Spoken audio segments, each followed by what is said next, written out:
Okay. Wow. This testimony is stunning because what you're hearing for the first time is just how intertwined Mr. Kamek's efforts are with Nate Paul's attorney. I mean, he's sending him lists of who you should subpoena.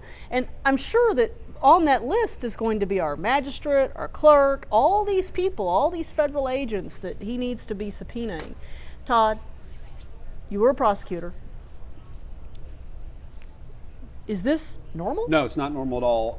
The other thing that is very striking to me that we also haven't quite touched on yet, and I know we only talked for a few minutes when there was a break a moment ago, is this idea that in the beginning of the relationship with the Attorney General in the first few weeks, they set up burner phone accounts that Mr. Kamek got himself a phone. The Attorney General suggested they start communicating through an app, and that the emails were not official state emails. He wouldn't give him credentials. The whole operation was in secret, clandestine. Like, we can't let anybody know that you even exist or that I'm in communication with you. Is that the way we want our elected officials to conduct official state business? Absolutely not. Anybody that's listening to this testimony, if you believe what this guy's saying, and why do we not believe it, right? I mean, once again, another witness, another individual coming forward. Why would he want to ruin his career? He's telling the truth. There's no reason to believe he's not. Why would he do all these things and say all these things unless they actually happened? Yeah, yeah. I mean, to some extent, I'm almost speechless because his testimony is just so problematic on so many levels. And then he's just honest. Initially, he said, "Hey, I'd never done anything like this," and to have someone to go through the steps with was Nate Paul's attorney. He gets contacted. Yeah. So his first conversation with somebody about being involved in this is Nate Paul's attorney. Okay. Yeah. Todd, you were a prosecutor. If you had a situation like this, let's say, would you consider it odd that the first person you're hearing from is the attorney to asking you to somehow be involved in investigating criminally? The first person you hear from is one of the party's attorneys? So that's like saying, let's just put it in a state court kind of context.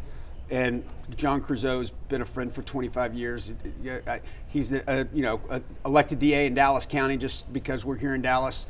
That would be like there being a murder case out of Dallas, and the family of the victim has hired myself, someone like me, a private lawyer, to then go out and find another lawyer to do the investigation for John Creusot. Doesn't that happen all the time? Never. I mean, absolutely never. Sure? I mean, in other words, I'm Paxton speaking for the family, but I'm also kind of speaking for Creusot because Creusot doesn't want his own office doing the investigation. So I go out and find this other attorney, and by the way, this other attorney has absolutely no experience with a murder investigation at all, and he's been licensed for 5 years, and he has done nothing upon nothing, and I'm going to trust the entire investigation to that private world lawyer that really doesn't know anything from anything. It makes absolutely no sense, and I've never heard of that happening ever anywhere, period. Other than Paxton and Nate Paul's attorney wanted to control what was happening. And to me, and I know that the phrase "I feel sorry for him" might not work, but he's just a wide-eyed attorney who was just excited to work for the Attorney General, and he trusted everything that was going down, and he didn't think to say, okay, maybe I need to ask questions or get outside of who I'm talking to. I don't blame him necessarily. I don't place a lot of blame on him. I think you're right. I think he thought it was a great opportunity to advance his career. The Attorney General's taking a liking to me. Now, maybe did he go to bed at night going, why did they pick me? I know. If he was honest with himself. He should have. One of the questions I would be asking is, you talked about your father quite a bit, being this experienced criminal lawyer from Houston. He even said, I had been in press conferences with my dad on some of his high-profile cases. Clearly, his father's got some credential to him. Did he ever go to his dad and say, listen to what I've been asked to do, and here's the things that what do you think about this? What should I be doing? What should I be looking for? Did he ever lean on someone that's got some more experience that would be honest with him and say, something doesn't smell right here? Yeah, and it strikes me that, when he's asked, if he's ever done a public corruption investigation, he says that I had not ever done this before. And then he's asked, well, did you consult with anybody about how to do it? Well, no. I mean, he's talking to Ken Paxton throughout this, and he's talking to Michael Wynn. But Ken Paxton was a real estate attorney. Yeah. He was not. This would not be Ken Paxton's area of knowledge. Now, it would be Mark Penley's. Mark Penley, David Maxwell, well, they would be your experts on conducting a criminal investigation. That's correct. That's who you would turn to. It just, and again, we haven't gotten to it yet, but I'm almost positive the prosecution's going to introduce into evidence these recordings of Michael Wynn going out with Brandon Kamek to deliver grand jury subpoenas to banks. That is crazy. To banks. Now, these were banks that were connected to the Mitty Foundation situation. The Mitty Foundation was this foundation that had invested in Nate Paul's companies, and Nate Paul wasn't paying up, wasn't paying what he was supposed to do, and so there was this huge, long-running lawsuit. And again, I have never heard of a situation like that. No. That is stunning. It's bizarre. You can't even wrap your mind around how unbelievable this is. And just the whole description about he keeps trying to get credentials, trying to get an email.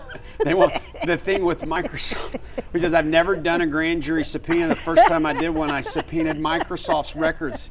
And Mr. Harden says, you did what? Yeah. I said, you subpoenaed Microsoft for what? He goes, well, I don't really know. I'm not really sure what I was subpoenaing them for, but I just felt like I was. Doesn't run. They said they sent him a response back. We're not going to give you our records. You don't even have. It's like he was used a Hotmail account of some sort to try to. I mean, you know what? Again, but he still seems kind of wide-eyed a little bit. Well, I think now he just wants it over with. I'm he sure wants to he go does. He wants to go on his honeymoon. But you know what? You still have to. The more we hear the evidence, the less you wonder or either suspect why the House impeached Ken Paxton. I mean, they didn't have anything else to do but impeach him, or they would not have. I mean, it's just not to have impeached him. And I'm not saying that how it will end, but only that they had the responsibility to do something. Sure. And the impeachment by the House is akin to a grand jury indictment. Right. That means there's enough evidence, enough probable cause for this to proceed forward to trial. And that's exactly what we're seeing. This is how it's supposed to work. Yeah. Here's the evidence. Here's the testimony. This is what the public deserves to see. These are our elected officials, a statewide, high-ranking elected official. This is what we deserve to be able to see. And it's mind-boggling. I can't wait for the movie. I mean, you're going to write the book, because you just don't. Oh, I wish I could, but you just don't see this. You just don't see it. And those people who are not watching or listening or whatever, I think they would pay to go to a movie theater to see this. It's amazing. Well, it is amazing. And one of the things that I'm going back in my notes that Paxton's team has made a big deal out of this idea. Well, he wasn't really a special prosecutor, yet he talks about in his August 26th meeting with Paxton that Paxton said he was looking to hire, quote unquote, a special prosecutor. What did the contract call him? Well, the contract. Well, the initial contract drawn up by Vassar, I think, it was very limited in scope. Right. He was not supposed to be, quote unquote, carrying out an investigation. But that's not the contract I believe that's the one he ultimately signed, because that was the one where Penley refused to approve it, and that became kind of the hill that Penley decided to die on, because he was not going to approve this contract. They have not I don't think they've introduced into evidence the contract he ultimately signed. I mean, that's the whole issue. And if everything was on the up and up with the hiring of Brandon Kamek, why was he never paid? Right. Right? I mean, if everything's kosher, why is he not paid? Right. Yeah. You know, remember Missy Carey said that the way that he went about doing it, there was no funding. So the question, how was he going to pay him?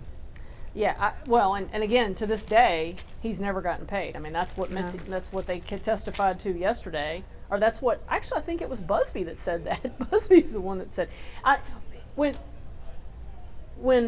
it's obviously going to be Dan Cogdell who's going to end up crossing Kamek, what does he got to do? Is there much he can do with Mr. Kamek? You know what, if he does, then he's going to discredit his client, because you have, in order to discredit him, then he has to come out and say, okay, did he not do this? Well, yeah, he did. Okay, did he do this? If it were me, but you know what, they haven't done a lot, and I'm not an attorney, I'd pass him. Hey, folks, the link that was posted, I think they just posted it. You need to look at Exhibits 2 and 3. If you look at Exhibits 2 and 3, click on that link. It will take you to that video recording. But don't leave the live stream to go do it. Do it later. But okay, Todd, you're the attorney. If you were going to be the cross, what would you do? I'm trying to see where the weaknesses are and where he can come after him. I mean, I haven't seen it yet. I mean, I don't think he can pass over him. I think he's got to ask some questions.